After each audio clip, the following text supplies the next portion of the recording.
Welcome back. Welcome back to Living in Mexico. I'm Maria Salazar. Thank you. Thank you so much for joining us. There was a major, well, I could say it was a political earthquake that took place this week.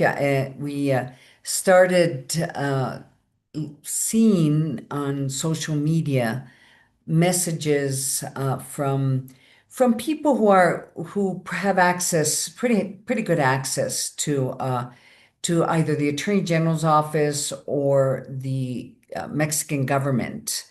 And all indications seem that Alejandro Gersmanero, who had been the Attorney General, the first Fiscal General, which it is an Attorney General, but according to the Constitution, he was the first Attorney General that had independence, constitutional independence from the president and from the executive branch. Well, he had been in office for almost 7 years. He was supposed to be in office for 9 years, according to the constitutional reform, and everything seemed that he was going to leave office. And then suddenly we had, and it's still somewhat confusing exactly what happened, but the Senate had called for a special session in which everything seemed to indicate that they were going to either fire him or censure him. It wasn't clear what they were going to do. And suddenly there was a letter that came from the attorney general, Alejandro Gersmanero, where he basically was informing the Senate that he would be stepping down because he had an important role to play as Mexico's ambassador in Germany. And almost immediately, we then had information that the president's legal advisor, Ernestina Godoy, had been appointed as she initially was appointed for a couple of hours as the second in command as the Attorney General's office. And once Gersmanero was declared that he would be leaving, that he would be stepping down, she then became interim Attorney General. I know this is very confusing because I'm still trying to understand myself what this means legally, whether Ernestina Godoy is going to continue as Attorney General, interim Attorney General for the next 2 years to finish off Alejandro Gersmanero's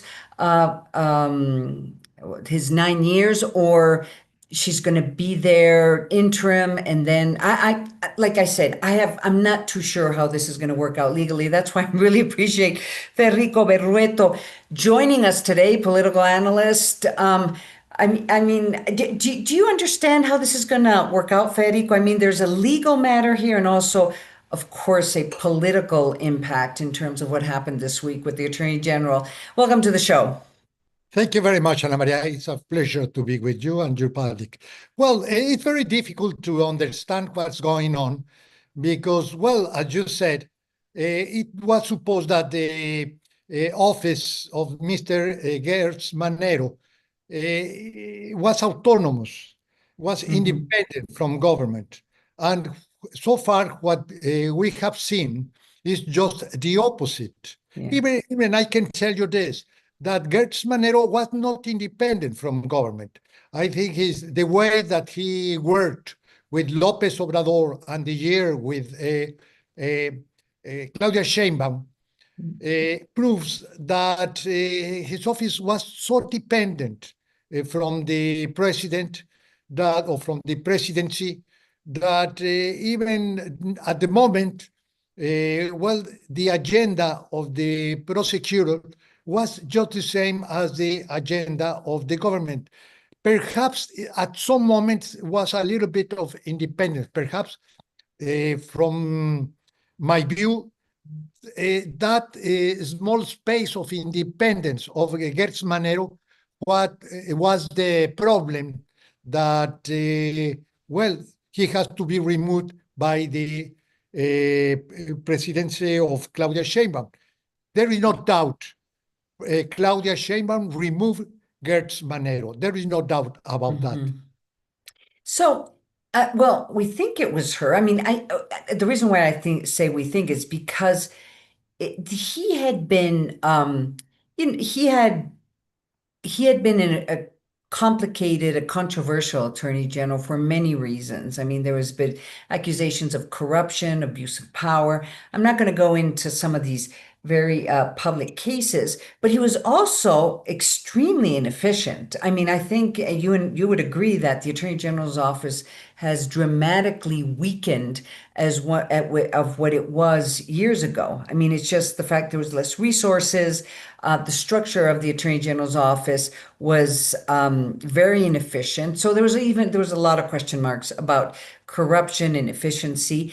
But he had started recently investigating some cases that led to very important people within Morena, including Senator Adán Augusto, this whole huachicol fiscal, and there was questions as to how high up this would go and whether it would even affect close members or family members of the former president, as Manuel López Obrador. And then, of course, there's this Queen scandal, Miss Universe scandal, that was also kind of the most recent case that seemed to have made a lot of people within Morena very, very uncomfortable. So beyond the fact that he wasn't as independent as he should be, but he did take some very baby steps to have these investigations, at least perhaps illegally, were made public. So I guess the question is,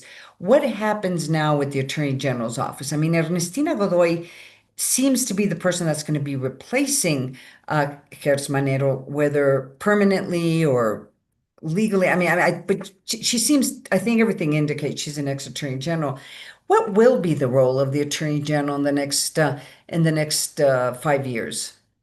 Well, Ana Maria, I have the idea that the security agenda and also the judicial agenda right now it's a sort of bilateral agenda. You That's a cannot good point. on your own, and I don't think Mexico has the capacity to work on its own terms without regarding the relationship with the United States or the Hmm. government of the United States. So you could see that Garcia Harfuch, that is the Secretary of Security in Mexico, well, he's quite close to the American authorities. Hmm. And he's been doing, let's say, a good job to the extent that has the support of the president of Chainbound's presidency, but also the support of, let's say, the acceptance of the Hmm. American authorities. So I don't think Ernestina Godoy can work only on the basis to satisfy the presidency of Claudia Sheinbaum. To Hmm. some extent, she has to work in the agenda that is, well, negotiated with the United States. So this is a problem because I think that Gertz Manero, to some extent, could succeed in doing that. And I have my doubts that Ernestina Godoy understands that, but I think reality, he is going to come into, well, she has to do that sort of work. That is to say, to work Hmm. in a bilateral agenda. Joining us today here on Living in Mexico is Federico Berrueto. He's a political analyst. We're talking about this surprising it appears to be a removal of Attorney General Alejandro Gertz Manero and the replacement. Everything seems to indicate that Ernestina Godoy will be the new Attorney General, whether she'll be an interim, whether she'll be permanent. I think it still will.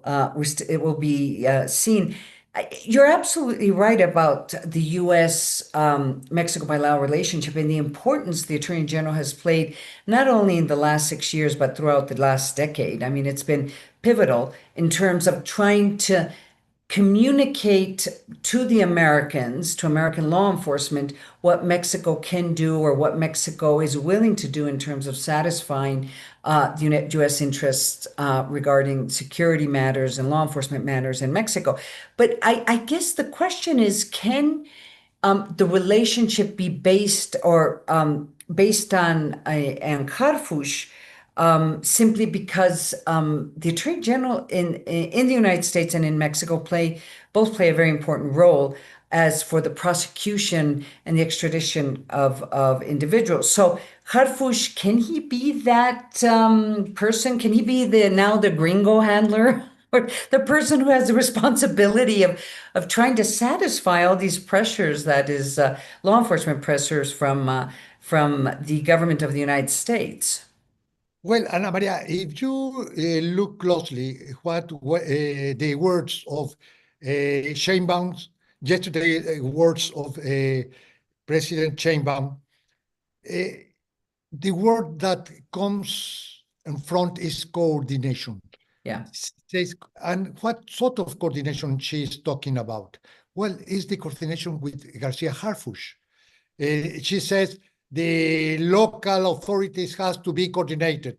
The office of Mr. Gertz Manero has to be coordinated. To whom is going to be coordinated? Or to which office? Well, is the office of Garcia Harfush.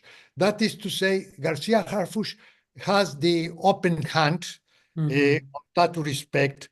And I think the reason that Gertz Manero was removed to some extent or to a great extent is explained by the accidental relationship or the, let's say, not very good relationship with Garcia Harfush.